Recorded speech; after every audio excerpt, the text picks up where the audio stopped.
Welcome to the Veritas Forum, engaging university students and faculty in discussions about life's hardest questions and the relevance of Jesus Christ to all of life.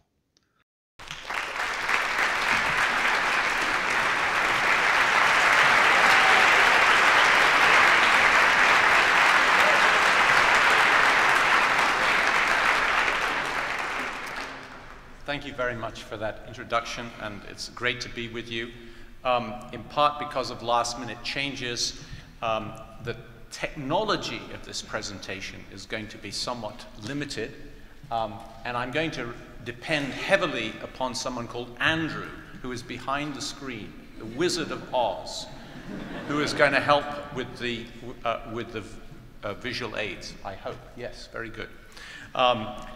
Of course, in this old-fashioned situation, one has to be very careful about uttering the word next, because if one does, it might move to the next view graph.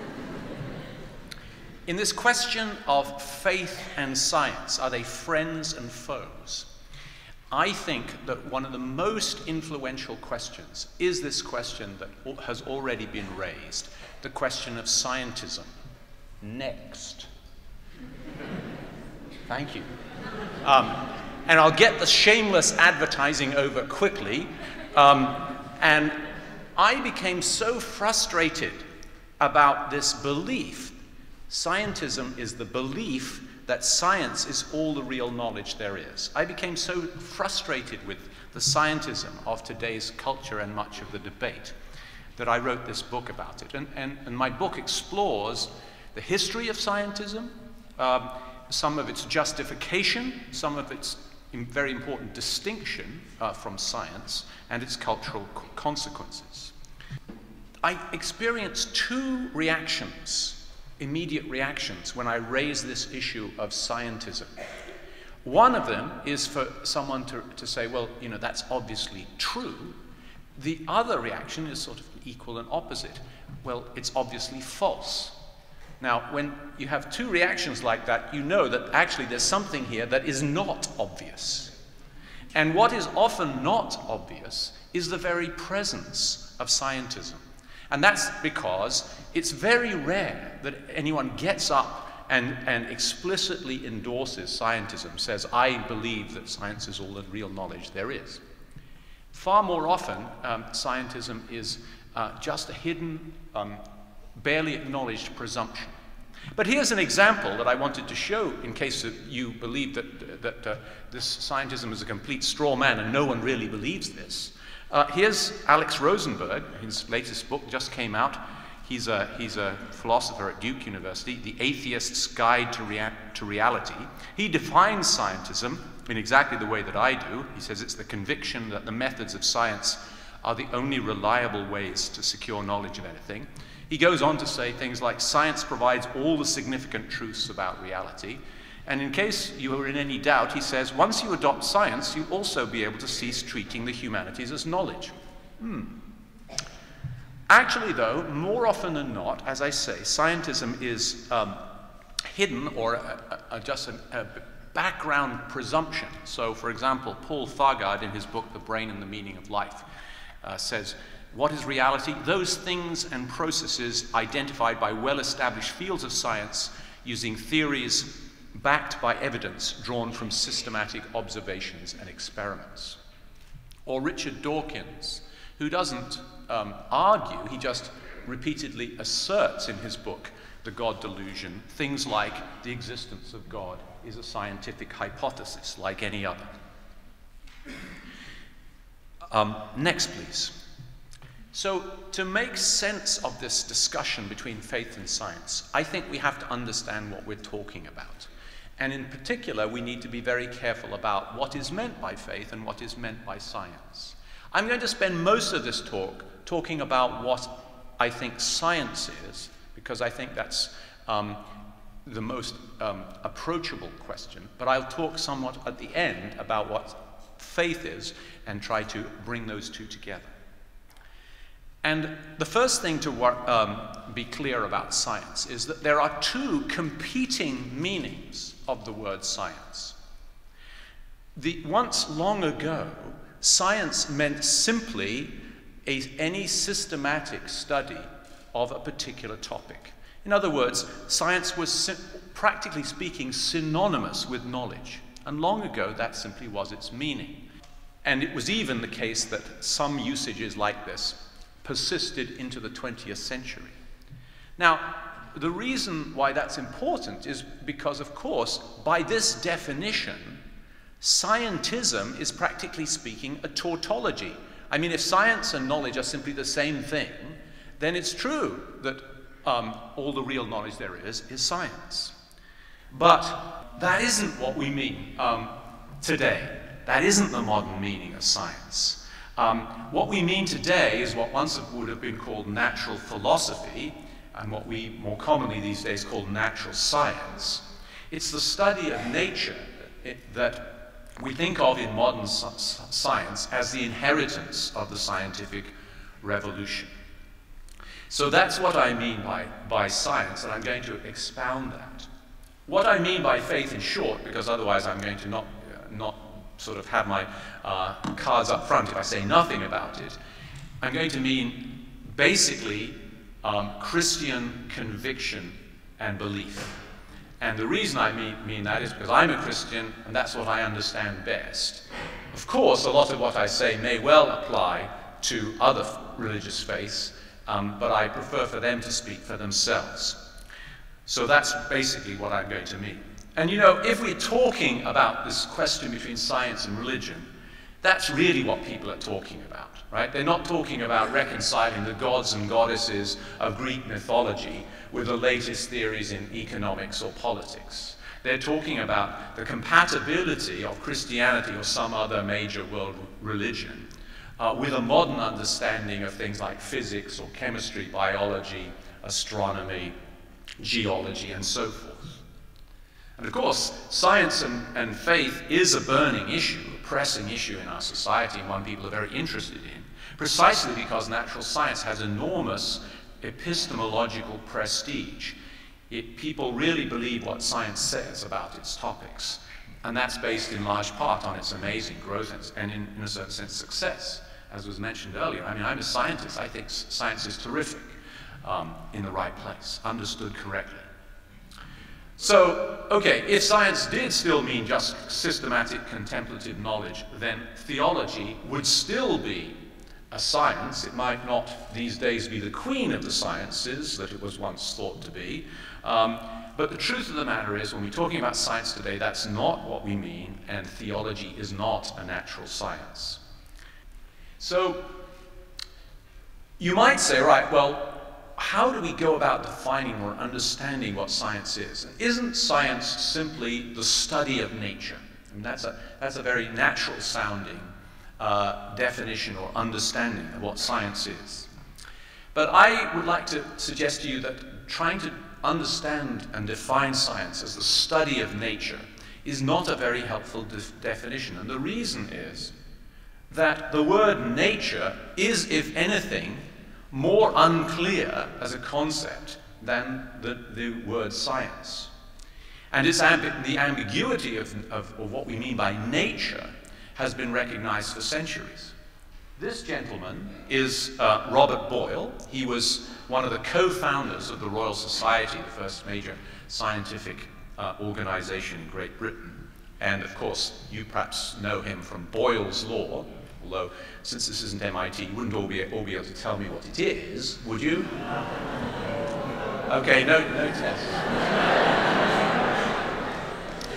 But he wrote about a whole lot of other things than science, and this was one of the things he wrote a book about. He called this book A Free Inquiry into the Vulgarly Received Notion of Nature. And in it, he lists 8 different possible meanings for the word nature. Actually, what the meaning that he was at pains to advocate was the settled course of things. So he regarded that as being the best working definition of nature, and that is really the definition that we mean when we talk about natural science.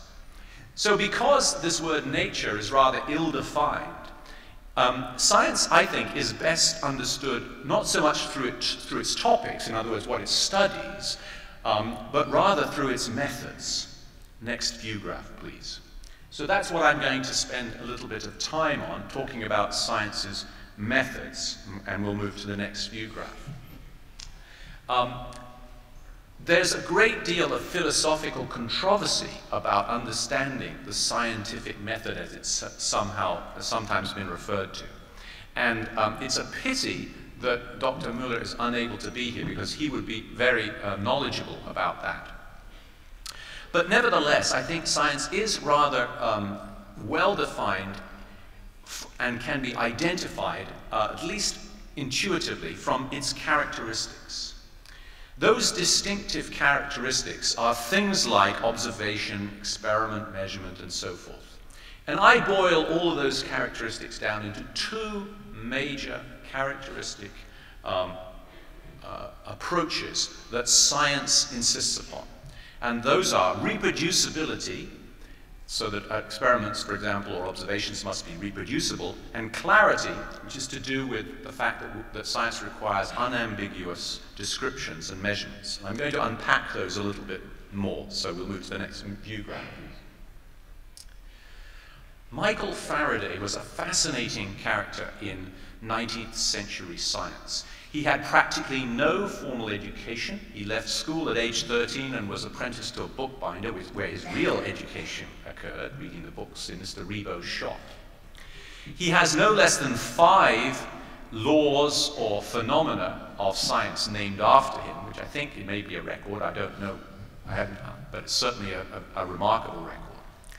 Michael Faraday used to say that he had a phenomenal imagination, that he could imagine the Arabian Nights, and he was referring to thinking about nature, of course.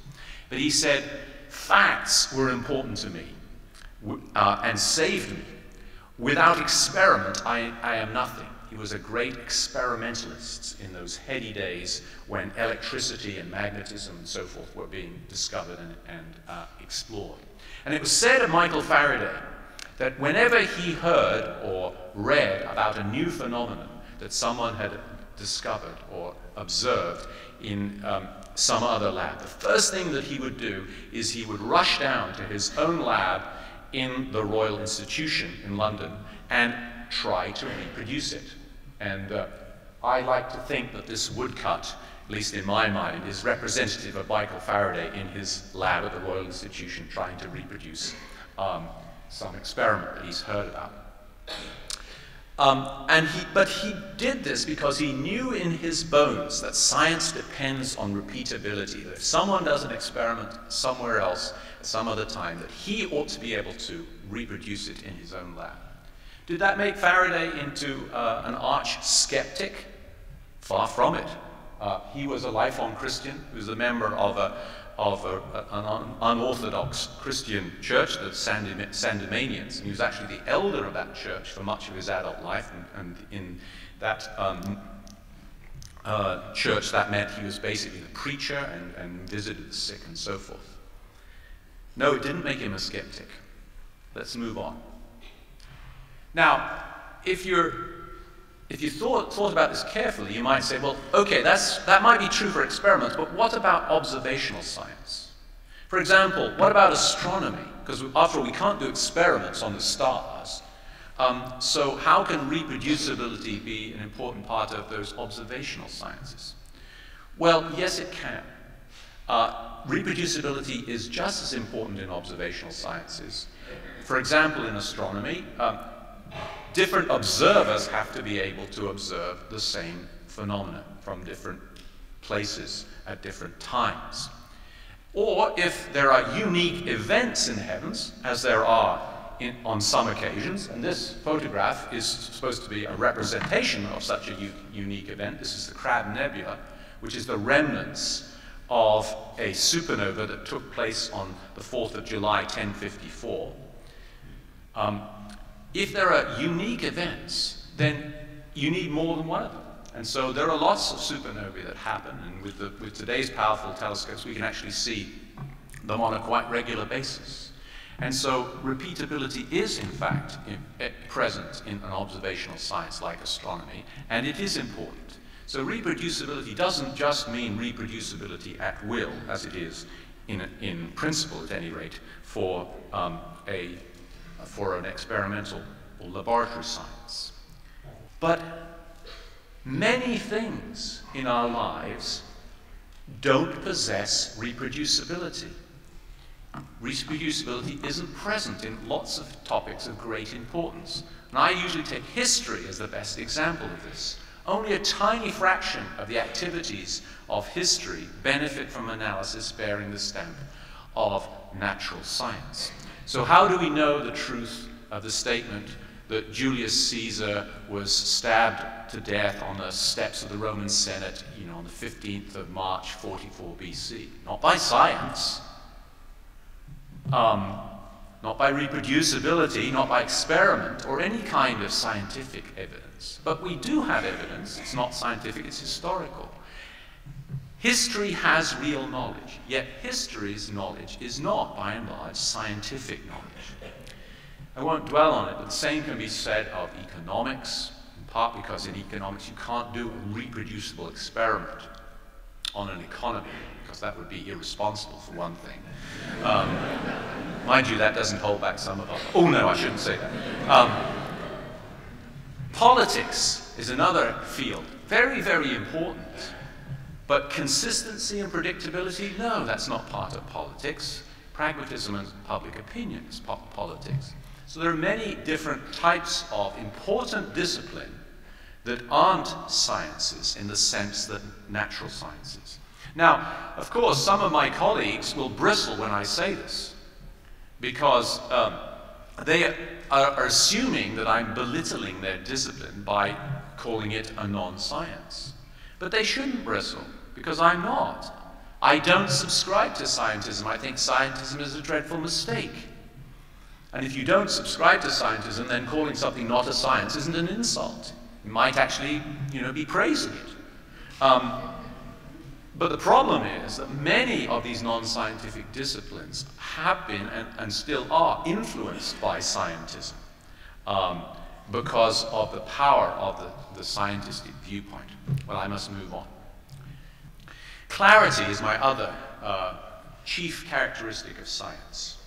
And this is being used in a specialized sense. But this is a foundational requirement for the expression and communication of reproducibility.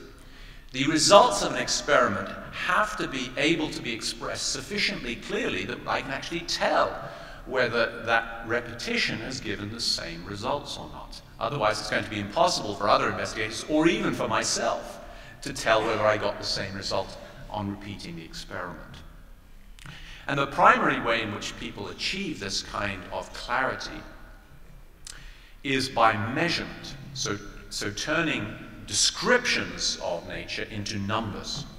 And that is certainly a primary way of getting clarity. This means, for example, many of the theories of science become mathematical, and that's indeed an ideal of physical sciences. But actually, I think it's a mistake to think that all of science has to be mathematical. It doesn't have to be mathematical, because, for example, in disciplines, for example, like botany, field skills are extremely important ways of obtaining clarity, and a lot of attention is paid to them, but they aren't in any meaningful sense mathematical.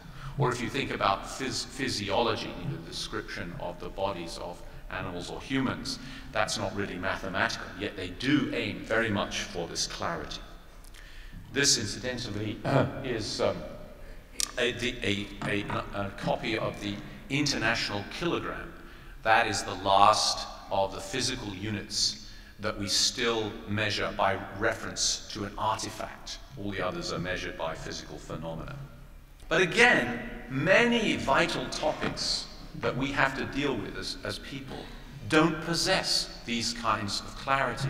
And I've put up some examples of the kinds of things that don't possess the clarity that science calls for. They can't be turned into measurements or numbers. And the example I like to use most, I won't give you the actual audible representation. That would be too difficult in the present circumstances. But if you think about music, music can be represented with remarkable precision in terms of basically numbers. So it can be turned into measurements. And in digital recordings, we might think of ourselves as having a scientific description of a piece of music. But do those numbers of the recording represent the significance of the music? I don't think so. Because music's meanings actually aren't present in some kind of scientific description in terms of vibrations of the air that excite my ears and are emitted by loudspeakers or instruments. No, they're elicited by the very act of hearing, by the connection of the music to the human.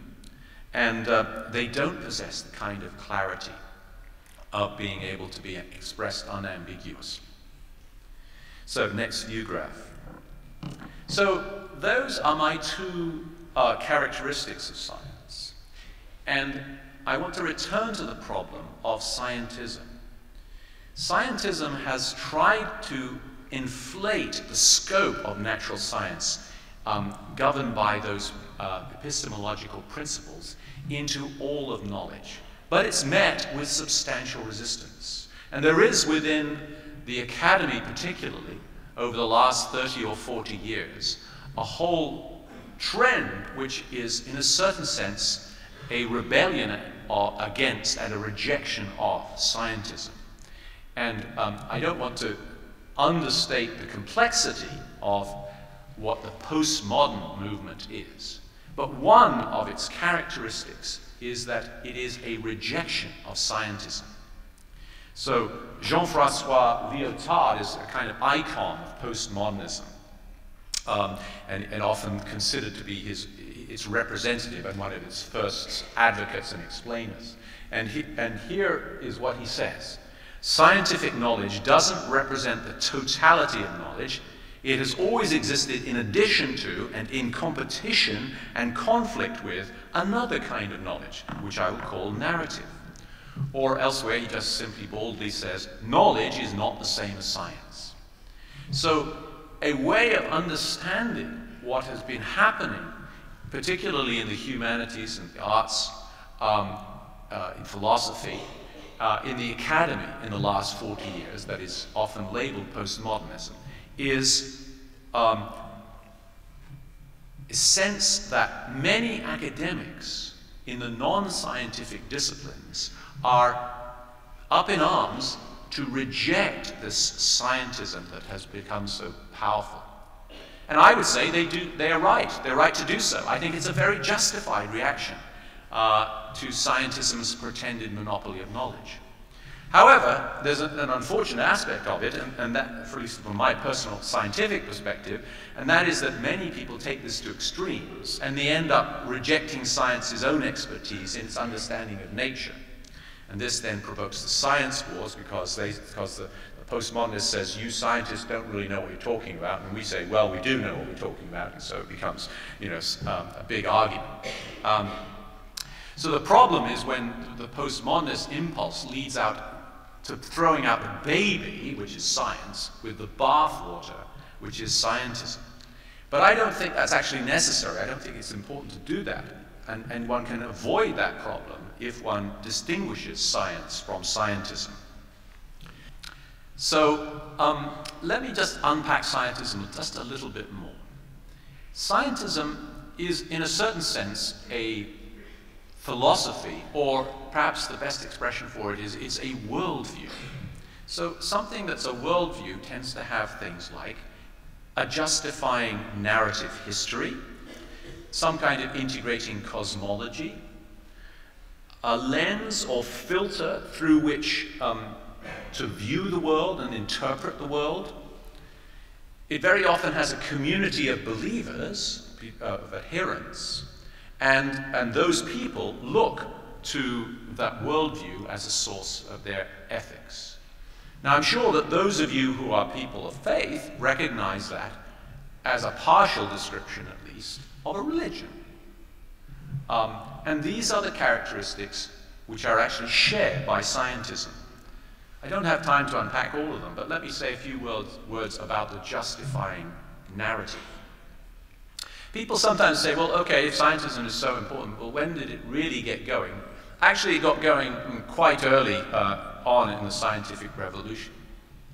But when did it become established is an interesting question. Here is one of the icons of the justifying narrative of scientism.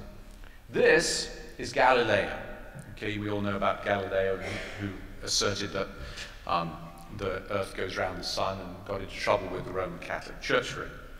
And this is a picture that depicts him. Look how heroic he is. You know, he's in this pose, you know, this heroic pose. And if you look carefully, I don't know how well this shows up on the projector, but if you look carefully, round his head, there is a light patch. In fact, if you think about it, that's actually a halo. So not only is he a hero, he's a sainted hero. And here are the people of the Inquisition. They're half cowled and you know, embarrassed in a certain sense, perhaps in this picture, by what's going on. They're certainly in the dark and gloom. And in fact, if you look at this room carefully, what you realize is the light is coming from this side of the room, coming from the right-hand side of the room, and illuminating these folks and the wall behind. And in fact, it looks almost as if the light is shining out of the head of Galileo himself and illuminating this picture. The chief accuser in the middle has his finger towards a parchment, and there is a quill and ink on the side. Evidently, Galileo is going to be forced to recant. Now, actually, this shows a big part of the justifying narrative of scientism, which is a lot of which dates back to Galileo and earlier. But the interesting thing about this painting is not its content, although that's, I think, quite interesting and fun. The interesting thing about this painting is when it was made. It's actually not a 17th century painting, it's a 19th century painting. It was painted in the middle of the 19th century. And that was when scientism really became established in the academy. It was part of academia's battle to overthrow religious authorities in universities. And scientism was actually an important part of that strategic vision in that 19th century struggle. It was held up as a kind of ultimate enlightenment objective. In a certain sense, the objective was successfully achieved. I mean, our universities, by and large, in the West, are secularized today. So let's go to the next view graph. Let me just talk a little bit about the community of believers aspect. One of the more remarkable things about certain of the 19th century scientisms, which somewhat predate the establishment of scientism within the academy, is that they actually explicitly turn themselves into kinds of religions. So, for example, Positivism, which is the best known type of scientism from the 19th century, its founder was Auguste Comte. He, in the later part of his life, founded, as part of Positivism, what was called the religion of humanity.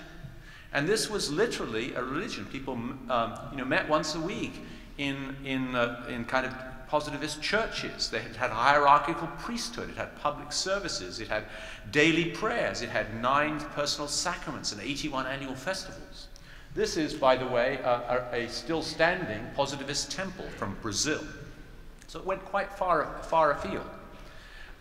So quite remarkable that scientism actually had even some of the more clearly religious facets. Next slide, please. And the people who adhere to those kinds of worldviews look to the worldview for their ethics and for their morality. And this happened also in scientism, particularly in the 19th century. It took the form of social Darwinisms initially. For example, Herbert Spencer, who became astonishingly popular in America with his advocacy of laissez-faire capitalism based on an interpretation of evolution. Or a similar movement, but one that got going much more slowly and actually advocated practically the opposite of laissez-faire capitalism. It advocated advocacy for actively trying to help evolution along, eugenics, and led eventually to statements like this: it's better for the world if, instead of waiting to execute degenerate offspring for crime or to let them starve for their imbecility, society can prevent those who are manifestly unfit from continuing their kind. Now, this wasn't some ranting redneck. This was a Supreme Court justice who said this in 1927. Quite remarkable.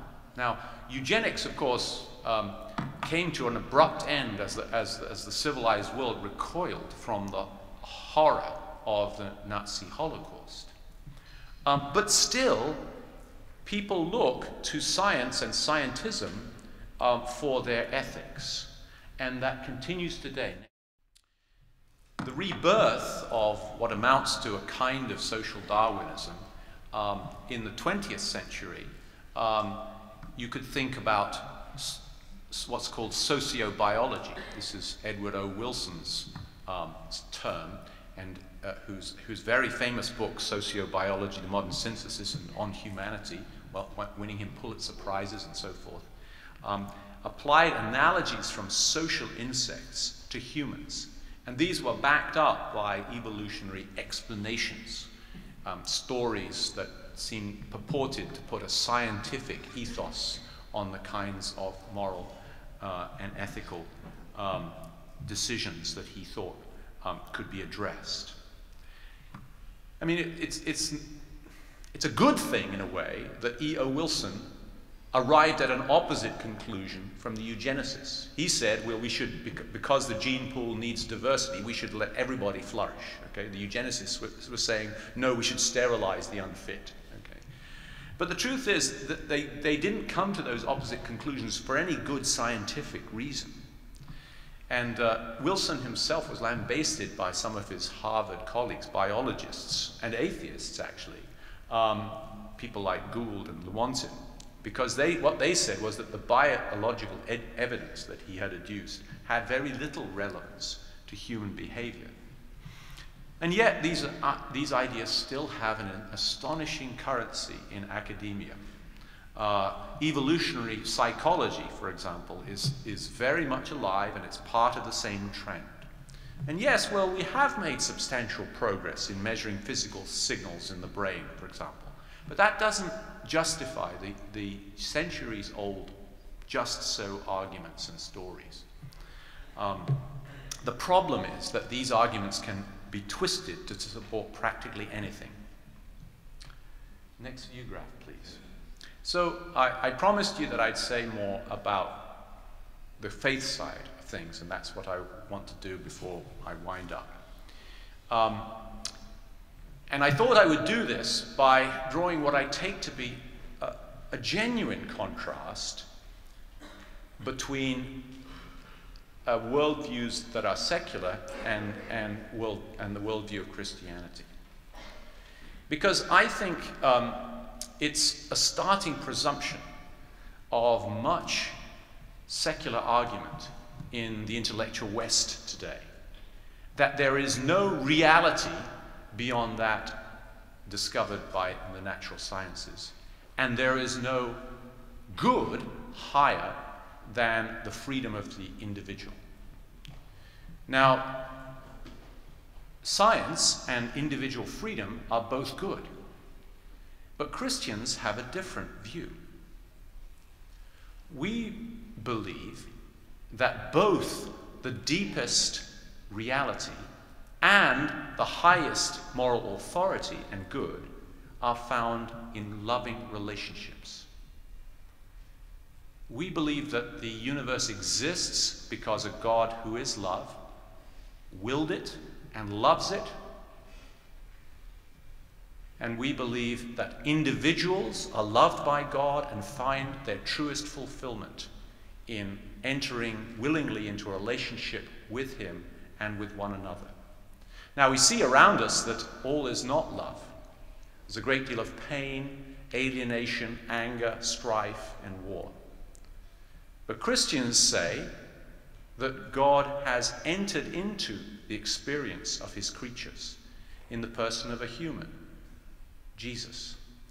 And he has taken that alienation and pain upon himself and at enormous cost overcome it.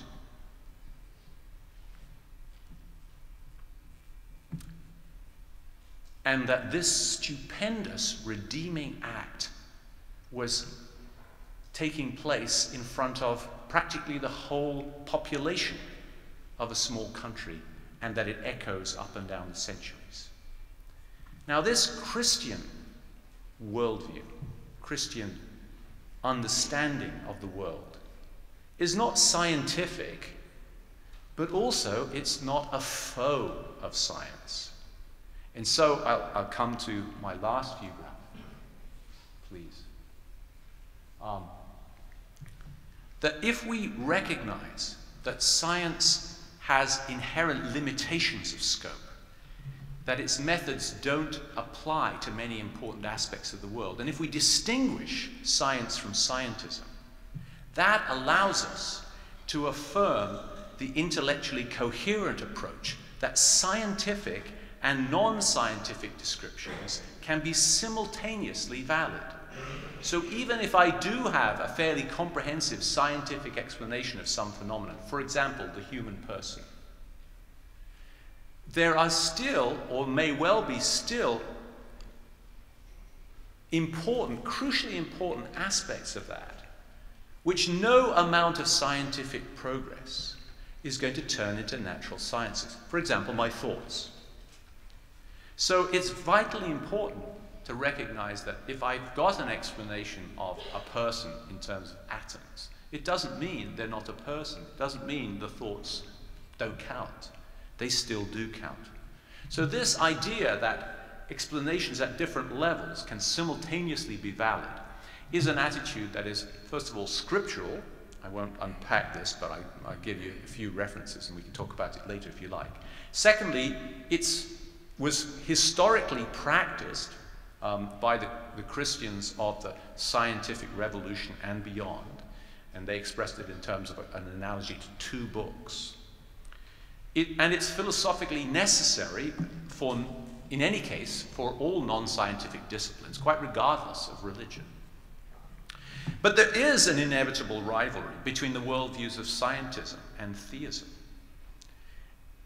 And there's also a clash between scientism and there's a lot of other non-scientific disciplines.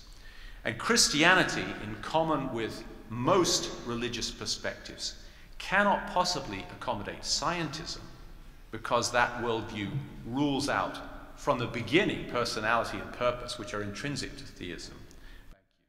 So faith and science are not foes. And I think actually, while I wouldn't call them friends, because I think the more fruitful metaphor is to think of them as being more like brothers.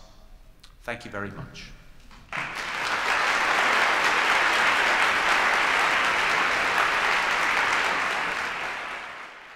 Even accepting your premise, they ask, that science is not the only accurate way to understand the world, what makes faith, or particular faith, in your case Christianity, an acceptable alternative?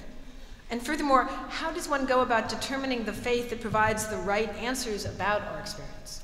Okay, so that's a very good question, and I'd love to talk for a long time about faith, but since I've been castigated for running over time, I will try to be a little bit short. Only gently castigated. Okay, thank you. So I think it's important to understand that faith is not some peculiar believing in things that are untrue, or that we can't prove, or that there's no evidence for. You know, one way of describing faith is that the schoolboy says that faith is believing things you know ain't so. Okay? I want to say that I don't think faith is that. I think faith is actually believing things that you rather suspect are so, and you probably have evidence for, although it may not be knocked down complete evidence for. Because the truth of the matter is, in many things in our lives, we have to act on incomplete information. We're making decisions all the time on incomplete information about all kinds of things. You know, am I going to go to the store? You know, what every moment of your day you're making decisions about things that are on incomplete information. And yet you have to make those decisions. And I think that faith is, in a certain sense, an extrapolation of the fact that we as humans have to make decisions on incomplete information.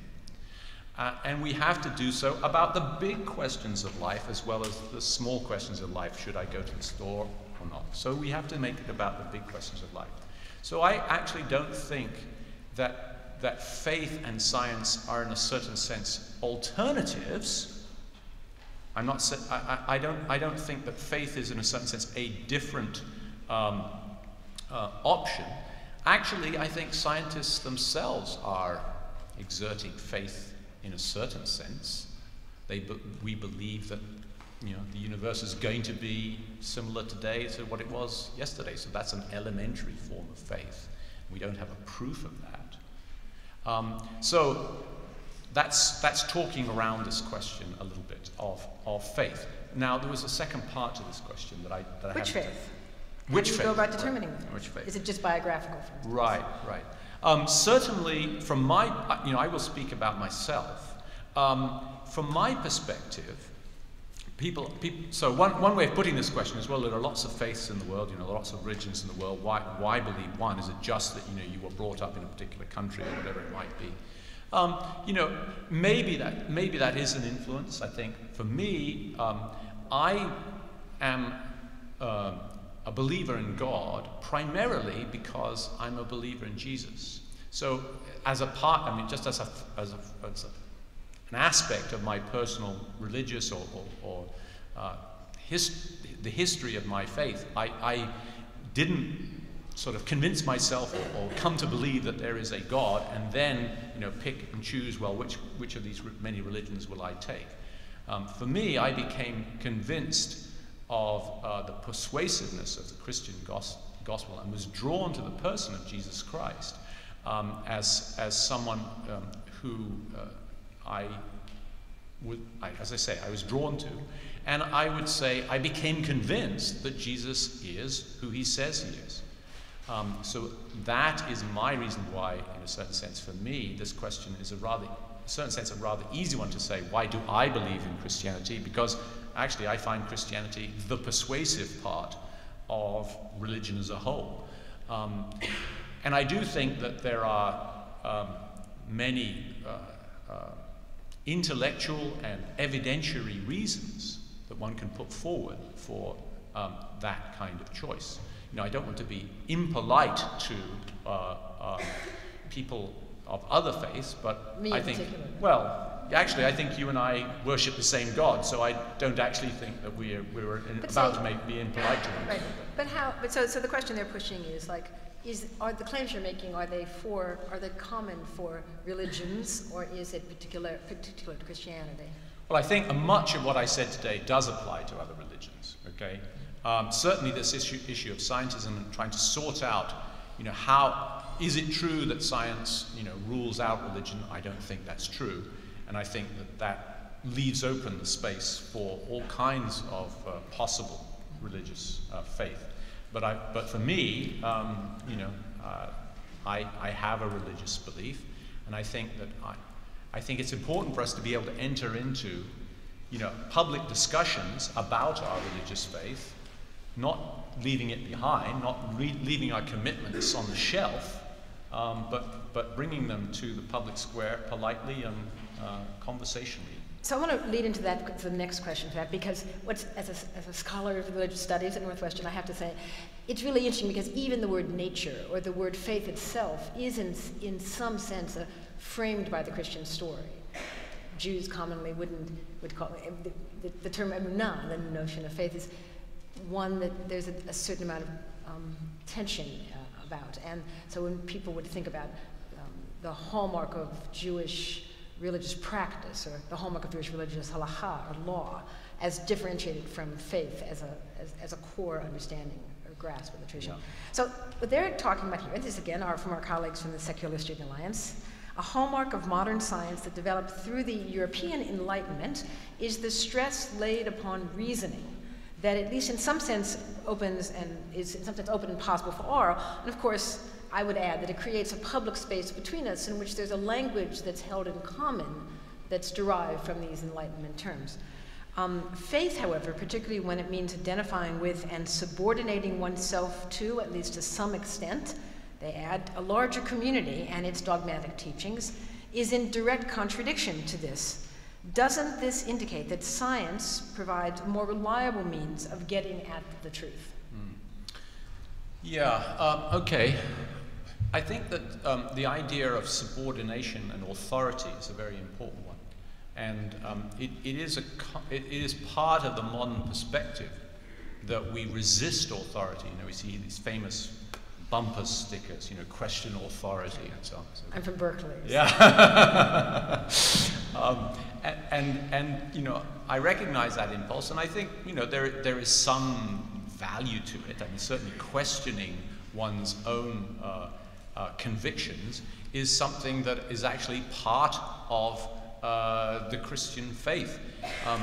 If anyone here was at church on Sunday, they almost certainly had read the gospel about Thomas, who's often called Doubting Thomas, who was one of the doubters who doubted the resurrection and insisted upon a personal encounter with the living Christ. So actually, doubt is a fascinating topic within Christianity, and I don't think that doubt is actually something that is ruled out as part of the Christian faith. But you know, when you think about the modern approach to knowledge and the kind of critical studies that we take for granted in a certain sense, or try to aim at within the academy, I don't think that is in some kind of stark contrast to Christianity. I don't see that. You know, I take notice of the fact that most universities, you know, prior to about 1850, were founded as Christian organizations. So actually, in a certain sense, the academic community grew out of a largely Christian base in Europe and America. And so I think painting some kind of stark contrast between a kind of critical viewpoint and a viewpoint that is based on authority it's a little bit of a straw man to me. I mean, I do think there are strands of Christianity in which there's kind of an authoritarian view, and you have to believe this, and you can't think. I mean, I think that exists, but it isn't Christianity that I think dominates Christian culture as a whole. And I think the other thing to say is, when we think we have no authorities, I think we're often kidding ourselves. And I think that actually scientism operates as a surrogate authority for a lot of folks. Let me say that perhaps what might help here is to distinguish between our acceptance of expertise in science, but our resistance to the authority of science. Is that a different way to describe that difference? So clearly we respect scientific expertise, methods of inquiry, certain claims about physical objects about which we care, causality to some extent. And we can accept the expertise, the notion of whether it's authoritative in all manners or whether the expertise can be generalized might be something that you're getting at. Yeah, but I mean, you still have to ask, why is it that the postmodern impulse is often to reject even science's authority in its own orbit?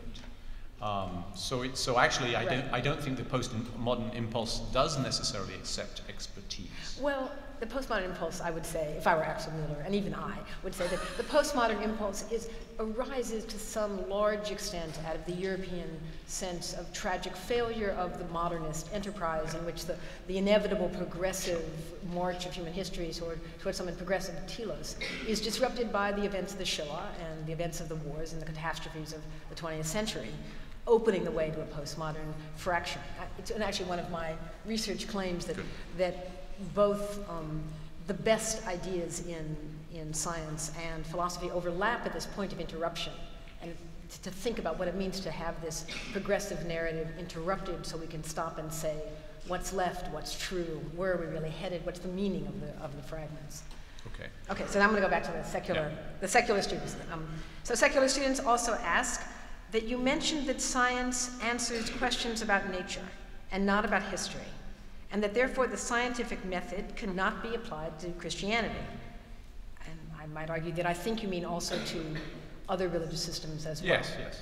However, I would argue, or they would argue, that most scientists' problem with the story of Jesus is not just that it didn't happen, but that it couldn't happen according to the rules of the natural world. For example, a virgin birth is impossible in the natural world under those rules. Is this not a question of nature, which, according to you, would fall under the domain of science rather than history? What's more, according to a recent poll in December of 2010, 40% of Americans believe in strict creationism. Given this, how is it possible to conclude that faith and science aren't at odds? Okay. There's several different questions there. One is, can we believe in miracles? Boiling it all down. And actually, I do believe in miracles. I think miracles can happen. And I think the way that I like to try to explain that is to call in question what we take for granted as our kind of default understanding of the world. It isn't the case that God has the Christian position is, it isn't the case that God has somehow set the world in motion and then gone on vacation, or possibly set the world in motion but allowed himself the occasional tweak, okay? That is not a really Christian or biblical, Old Testament or New, understanding of what believers think the creation is and what the universe is. In Hebrews it says, he upholds the universe by his word of power.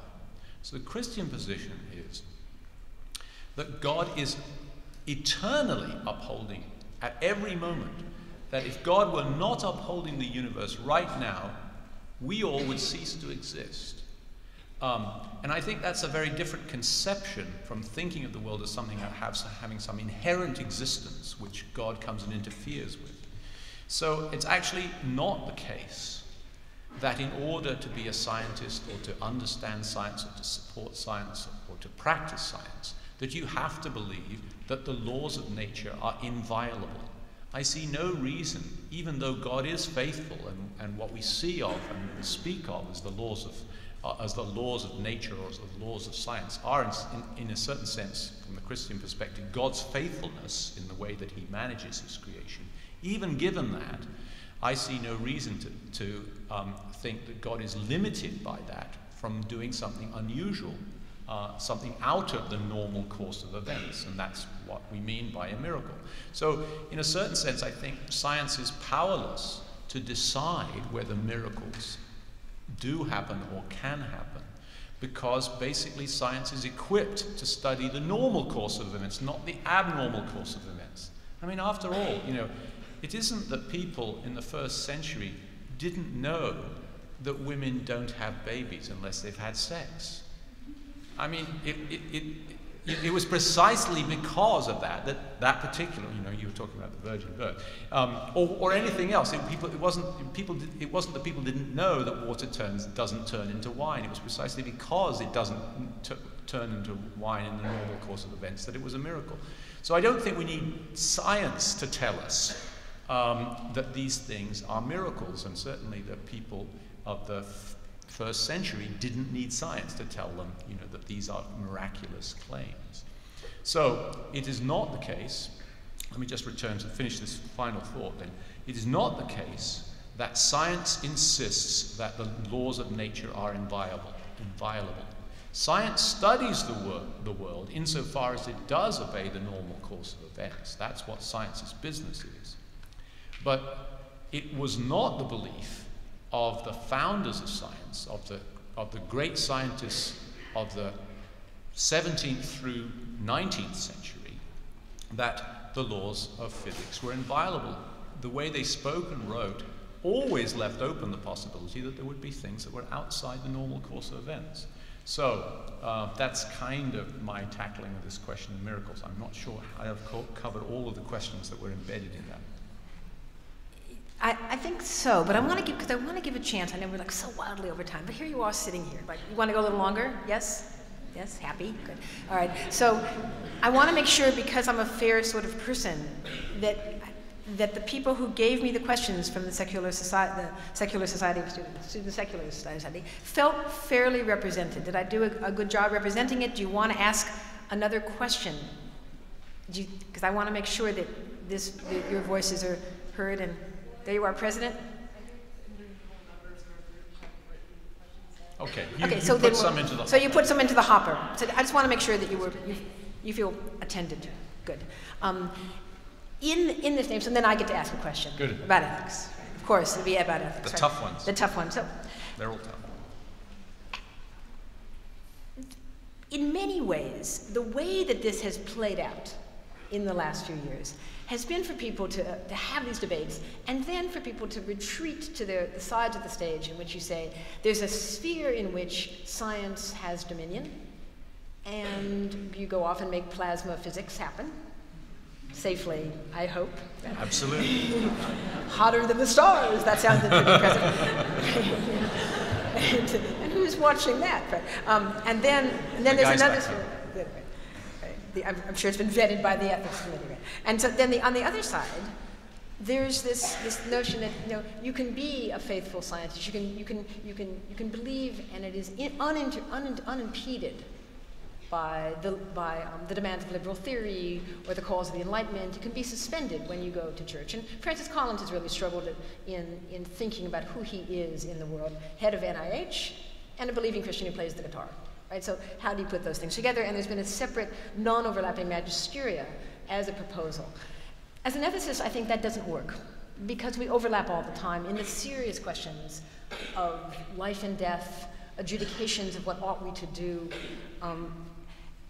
At the frontiers of emerging science, when you think of a new thing, whether it's fusion or synthetic biology, some new event happens, some new mastery is hinted at.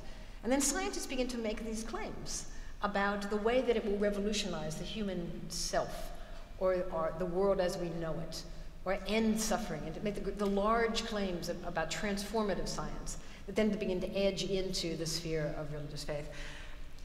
But here, too, the question becomes, what does this mean for you as a normative thinker? Okay. And the normativity question, not just the epistemic question, how you know, what method, but the normative question, what ought you to do given the position in which you hold both things to be real to you?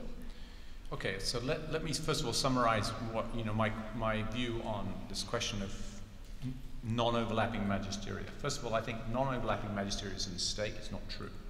I think it isn't the case that science and religion are completely separate things that can never contradict one another. I think, in fact, they do contradict one another from time to time. So everything we know about the physical universe and physical sciences gives us overwhelming evidence that the Earth and the universe are billions of years old. Now, someone might, by religious conviction, believe that the world is only 6,000 years old. That is contradicted by science. That may be uncomfortable for some of my fellow Christians. I can't help that.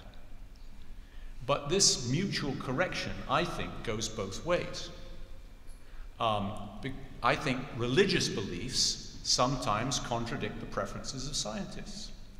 So anyone who does federally funded research involving human subjects in the US is constrained by a whole host of important ethical considerations, which I would say are based on religious principles.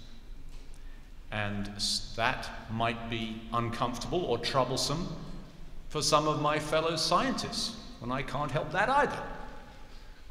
It's simply not the case that science ought to proceed, unfettered by any religious considerations, nor in fact has it ever been able to. So that's my viewpoint on this question of non-overlapping, and it's probably a viewpoint you share, I suspect, okay? Yes, I think they are very overlapping. It's messy and it's confusing, and that's why we have discourse and reasons we give to one another. I would suggest that the CRF Rule 45, the human subjects regulations held by the NIH and the Common Rule, are not religiously based, but based largely in liberal theory. And we can tell that because they're so deeply relative to the autonomous wishes of the individual. And were they based in religious theory, there'd be much more language about community than we would find in that autonomous refusal. But that's another discussion. Okay, so I want to turn to you because it's really your turn to be here. Part of Veritas Forum is the enthusiastic participation of the students, and I need questions from you. Are they flashed upon us? How do we get them? You can get them. We can't see anything out there because it's too dark. You could rise to your feet. You could rise to your feet and go to a microphone in human scale, or someone could send me a question. We have someone risen to his feet. Okay. Yes? And one behind me. Okay. So much for technology. There you go. All right. It was there. I saw it. I believe. Oh, there. Okay. Okay, here you go. As a scientist, what are your views on the origins of human life? Chaotic process. Okay. No predetermined endpoint. Okay. What consequences does that have? All right. First of all, I'm not a biologist, so the example I gave you just a moment ago was a physical example because I'm a physicist. But it does seem to me that the evidence for humans included the whole of biological diversity that we see on the Earth arising as a result from a common ancestor, in other words, common descent, seems to me to have extremely good scientific evidence supporting it, and that evidence is improving because of genomics and so forth. So I think the evidence for common descent is extremely good. I personally have no problem with the mechanism by which common descent having taken place being predominantly natural selection. But you know, when people talk about evolution, which is what this question is about, really, what about origin? Yeah, origins, whatever. This is fraught with difficulty because very often the ideas of biological common descent and natural selection are inflated up into something which becomes a kind of metaphysics. So there's a kind of metaphysical view of evolution, that somehow evolution explains everything and explains away all religious perspectives. And I certainly don't subscribe to that viewpoint. So when people ask me, do you believe in evolution? I mean, it's actually remarkable. People used to be criticized for saying, "Are you saved?" Now they come up to you and say, "Do you believe in evolution?" And there's a good reason why that's a very commonplace. But anyway, when people ask that, I think it's very difficult for someone like me to answer very simply, because the truth of the matter is what they may well be asking is, do I believe in metaphysical evolution? But where the answer is actually no, I don't, for the reasons that I explained earlier. But do I think common descent is in fact a reality when we're describing the natural world? I think the evidence is actually pretty good. Okay, next question. And someone I can barely see, but standing there with her. Okay, go ahead. Hello. Yes. Hi. So I was wondering about the idea of evangelism. This might be a topic that I believe could be on the minds of a lot of people here. He knows about Mark Well. I'm sorry? We clued him in about the Mark Well, what that means. Oh, he knows that. Actually wasn't even aware of Okay. it. Oh. Okay. I should do some, anyway. So there's that whole topic that has a fairly painful history, and I was wondering about your ideas on various religions, actually probably an uncountable number of religions around the world that are based off of what might be described as natural order, and I was just curious as to your understanding or beliefs about the overlapping of evangelism, natural order, and perhaps even some modern religions today. Okay, so first of all, I'm not sure what you mean. I'm not sure what you mean by the unhappy history that you referred to. Painful. Well, painful. Okay. So I'm afraid unless I unpack that a bit more, I'm not going to be able to answer this very easily. But I mean, if you mean, I think that you might mean that you think that evangelism is a bad thing and has done lots of bad things. Pardon? Oh, I just wanted to say that isn't my. So maybe if you could just clarify that very quickly. Sure. Just I believe myself that evangelism is, in a way, a phenomena. Perhaps, I don't know. It's very mysterious, possibly. I don't know. So, yeah. Okay. All right. Let me just try to tackle it the best I can. You know, if you think you found something that's important and valuable, then you tell people about it. I mean, that is its lowest common denominator, is what evangelism is about. Now, Christianity claims to be founded on the fact that God has revealed some wonderful truths and that these are to be shared. So Christianity is, in my view, inevitably a religious viewpoint that's going to involve evangelism. After all, evangelism just simply means bringing the good news, right? So what do I think about it? Yes, probably evangelism can be analyzed and described by psychologists and sociologists and so forth. And maybe there's some valuable insight that would be gained into it. But for those of us who are simply Christians, you know, we just think that God has become real to us and that this is wonderful, and you know, we want to share it. Isn't that what it is? Okay, let's hold that question and go to another. You have a question over here? Yes. Hello. Thanks for sharing. I'm a scientist. I'm here at this school because I am studying.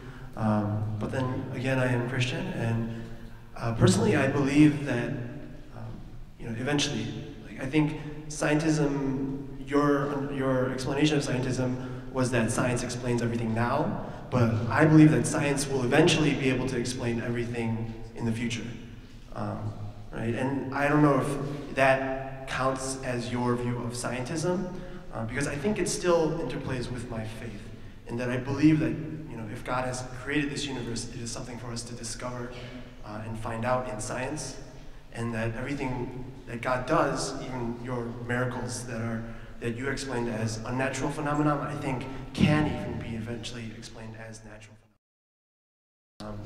I just want to do a slight duty of the professor of religious studies. That's actually one of the most interesting debates of early medieval period. Maimonides spent a lot of time thinking about that very question. Is there a finite amount of knowledge? And can we, at some point, at some far point in time, reach that point of knowledge and come to perfect understanding? So, congratulations, you're a scientist, but you really have stumbled upon one of the core debates in the medieval period about the nature of knowledge itself, and is there a telic end to it? So. And I've given an unambiguous answer that I think science is limited, and I don't think science will be able to explain everything. That doesn't mean we should prematurely give up if things get difficult and there are hard things to study. I've spent my career on an extremely challenging piece of science, and I don't think we should be hurrying to give up on any aspects of science.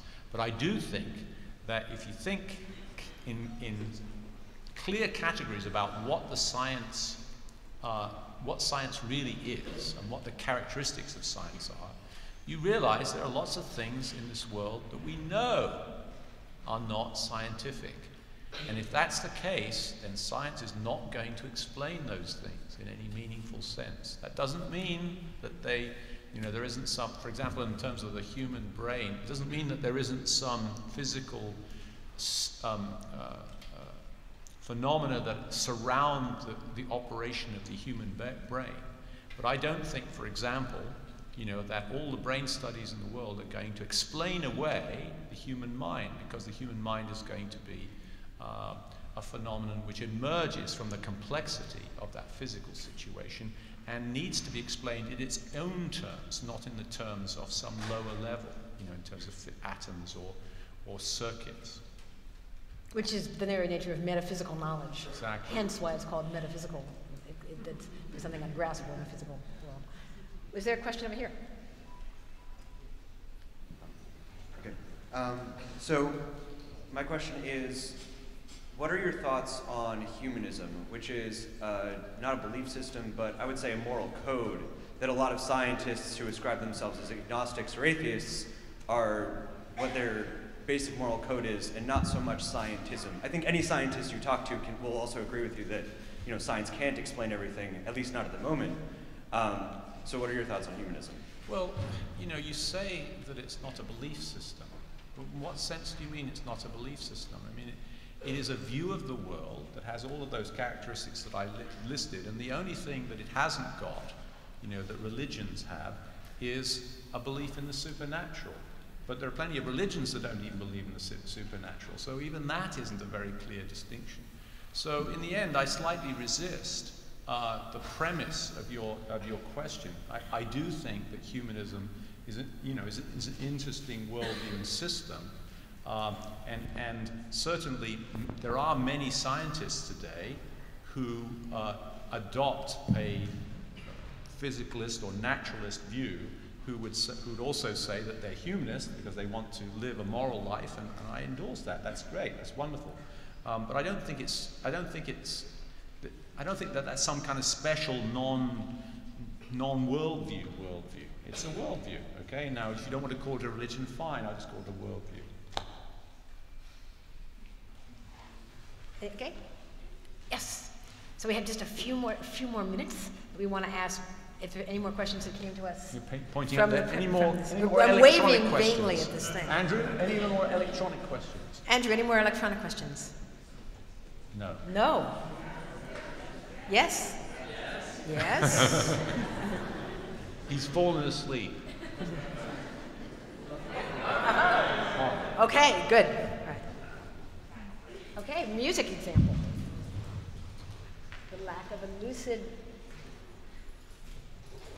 Okay, so, all right, fine.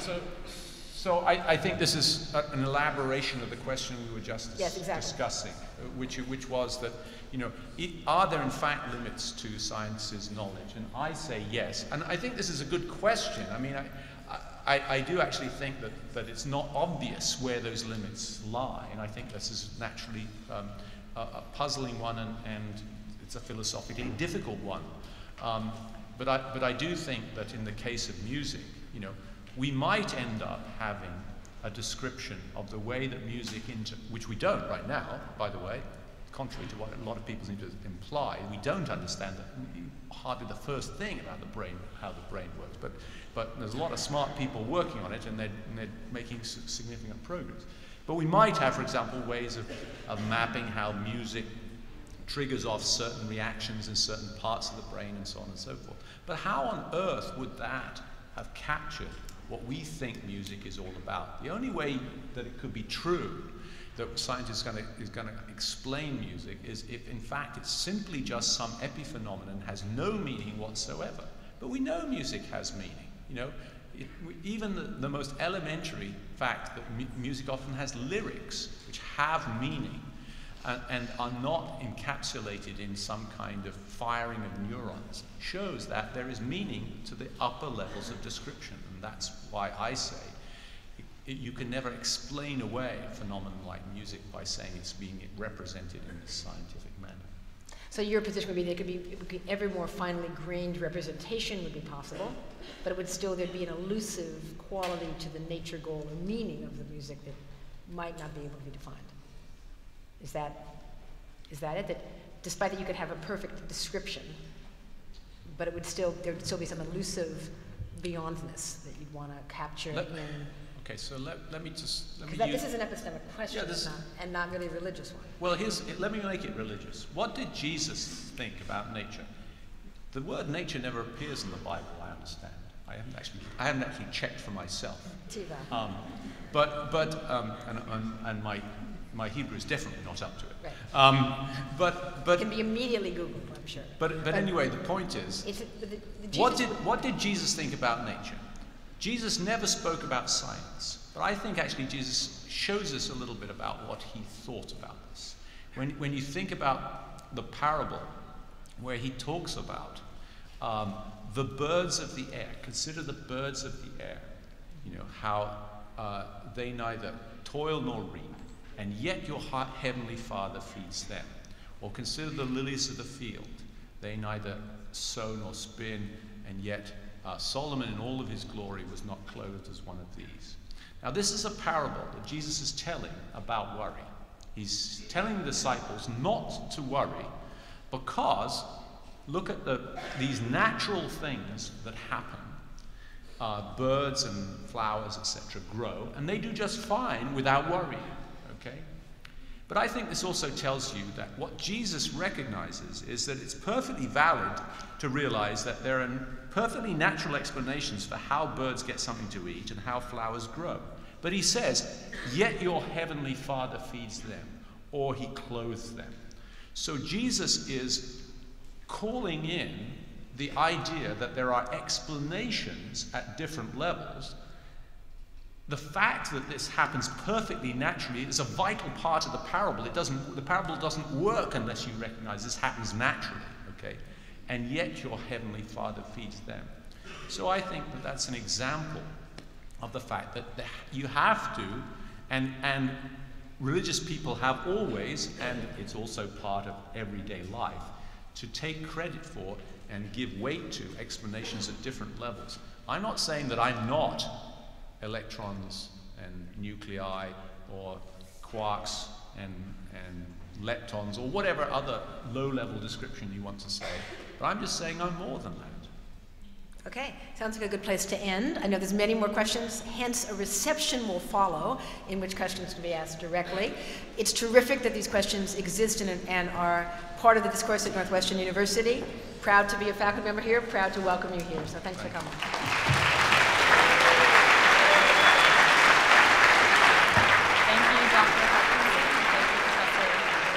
For more information about the Veritas Forum, including additional recordings and a calendar of upcoming events, please visit our website at veritas.org.